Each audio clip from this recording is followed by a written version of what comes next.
အားလုံးပဲမင်္ဂလာပါဒီနေ့မှာတော့လူတိုင်းထွက်လေရှိတဲ့ဝက်ချံအကြောင်းကိုပြောပြပေးမယ်ကဲဒါဆိုစလိုက်ရအောင်ကျွန်တော်တို့အားလုံးဝက်ချံထွက်ပူးကြတယ်ဒါဆိုဒီနေရာမှာမေးစရာရှိပြီဝက်ချံကိုမုန်းတာလားဒါမှမဟုတ်ဝက်ချံရှိနေတဲ့ကိုယ့်မျက်နှာကိုမကြိုက်တော့တာလားဘယ်တစ်ခုဖြစ်မလဲကျွန်တော်ကတော့နှစ်ခုစလုံးပဲဘာလို့ဆိုအရင်ကမေရာမှန်ကြည့်ရတာတော့စိတ်ပင်ပန်းခဲ့ဘူးလေကင်မရာဖွင့်တိုင်းကိုယ့်မျက်နှာကိုအရင်ကြည့်မိတယ်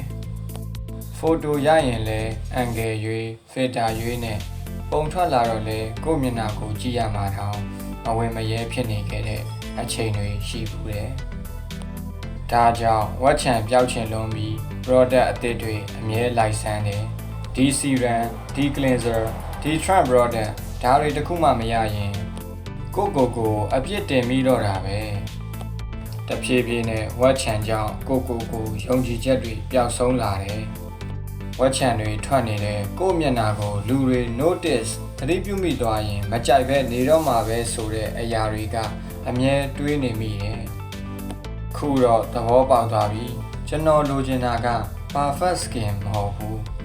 Mera မှန်တဲ့ကကိုယ့်မျက်နှာကိုမြင်တိုင်းစိတ်ကျေနပ်မှုရရှိဖို့ပဲ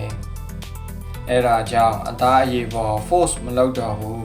routine ကို simple ရိုးရှင်းနဲ့ပုံမှန်ပြန်လုပ်တယ်အိပ်ရေးကို view စိုက်တယ် stress မများအောင်လဲ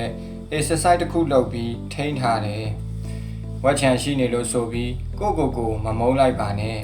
skin healing ဆိုတာတစ်ခါတလေ heart healing နဲ့လည်းဆိုင်တတ်ပါတယ်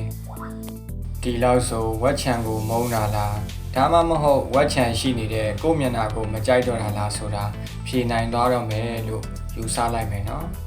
ဗီဒီယိုကိုအဆုံးထိကြည့်ပြီးတဲ့အတွက်တယောက်ချင်းစီတိုင်းကိုကျေးဇူးအထူးတင်ရှိပါတယ်အားလုံးပဲစိတ်ချမ်းသာခြင်းကိုယ်ဤကျန်းမာခြင်းနဲ့ပြည့်စုံကြပါစေ